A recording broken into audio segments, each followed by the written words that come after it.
তো নতুন ছবি আসছে 5 নম্বর স্বপ্নময় লেন, তো সেটা নিয়ে তো একটা এক্সাইটমেন্ট রয়েছে, তো সেটা নিয়ে Definitely. দর্শকদের যদি দর্শকদের এটাই বলবো যে মানসী সিনহা পরিচালিত আগের যে ছবিটি ছিল এটা আমাদের গল্প আপনারা প্রচুর ভালোবেসেছেন এবং আপনাদের যেরকম প্রত্যাশা রয়েছে মানসীদির নেক্সট ছবির থেকে, আমাদেরও আপনাদের কাছ থেকে এটাই প্রত্যাশা রয়েছে যে আপনারা যতটা ভালোবেসেছেন তার থেকে আরও বেশি ভালোবাসবেন এই ছবিতে, কারণ এই ছবি কিন্তু একটা আপনার পরিবারের গল্প বলবে এবং আপনার প্রত্যেকে মনে হবে যে এই তো আমি আমাকে দেখতে পাচ্ছি এবং আমাকেও একটা নতুন চরিত্রে দেখবেন আপনারা, মনে হবে একদম পাশের বাড়ির মেয়ে, সেই রকমই একটি character.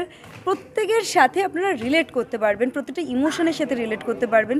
So please do watch 5 number Swapnamoy Lane আপনার নিকটবর্তী থিয়েটারে। আমরা 20শে ডিসেম্বর আসছি বড়দিনে।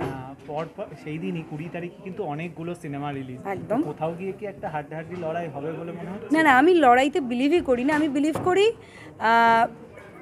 যদি কম্পিটিশন যদি তোমরা বলো সেটা যেন হেলদি কম্পিটিশন হয় অবশ্যই, কারণ প্রত্যেকটা বাংলা ছবির জন্য ইম্পর্টেন্ট বাংলা ছবির সম্পদ এবং সেক্ষেত্রে যেমন ধরো খাদান আসছে, যেটা মানে ফুললি কমার্শিয়াল একটা ছবি, আমরা অনেক দিন বাদে দেবদাকে এরকম একটা নাচ গান অ্যাকশন একটা মুভিতে দেখতে পাবো।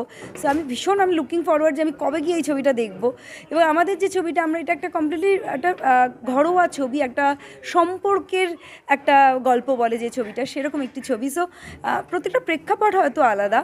সো আমার মনে হয় প্রত্যেকের আমাদের দর্শক সব রকম ছবি দেখেন, সব রকম ঘরানার ছবি দেখতে পছন্দ করেন এবং সব রকমের ছবি তারা হলে গিয়ে দেখবেন, তাতে আমাদের প্রত্যেকের ভালো লাগবে।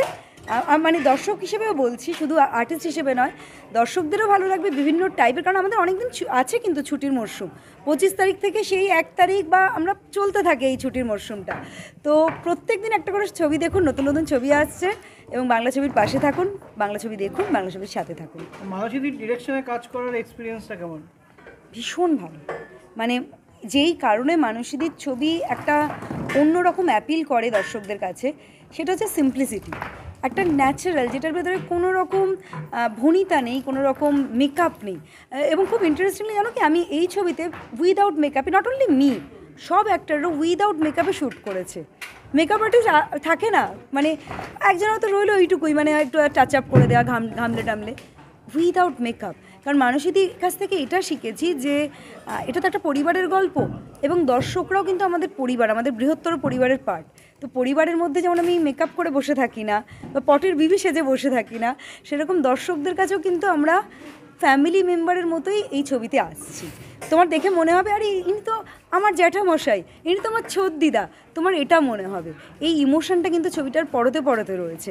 সো মানসীদির কাছ থেকে কাজ করে অনেক কিছু শিখতে পেরেছি, যে সিম্পলিসিটি কাকে বলে, বা মানে নর্মাল জিনিসটার ভেতরে যে কতটা সৌন্দর্য থাকতে পারে সেটা শিখেছি।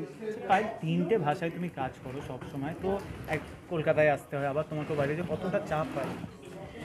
চাপ, হ্যাঁ, যদি তুমি বলো টাইম ম্যানেজমেন্ট বা ট্রাভেল, এগুলো ঠিক আছে, এগুলো তো হয় ডেফিনেটলি, কিন্তু এনজয় করি লাইফে না, যেটা আমরা ভালোবাসি করতে সেটা করতে পারলে চাপ লাগে না। তো সেরকমই আমি এই পুরো বিষয়টাকে এনজয় করি, কারণ নতুন নতুন ল্যাঙ্গুয়েজ, নতুন নতুন কালচার, নতুন নতুন খাওয়া দাওয়া, আমি ভেরি ফুডি। তো সব কিছু মিলিয়ে আমার কিন্তু ওই চাপটা লাগে না, রাদার আমি মানে না যে হলে একটা জায়গায় বেশি দিন থাকলেই আমার কিরকম একটা চাপ লাগে, যে এগুলো একটা বদ্ধ লাগতে থাকে। আচ্ছা, কলকাতায় কি কাজটা এখন অনেক সময়, এখন অনেকেই বলে যে না বাংলাতে কম কাজ হচ্ছে, সেই জন্য কি বাইরে যাওয়া, না যে আমার ইচ্ছে যে আমি দুটো মিলিয়েই করতে চাই? না দেখো, কলকাতায় কাজ কম হচ্ছে সেটা হয়তো স্ট্যাটিস্টিক্সও বলছে।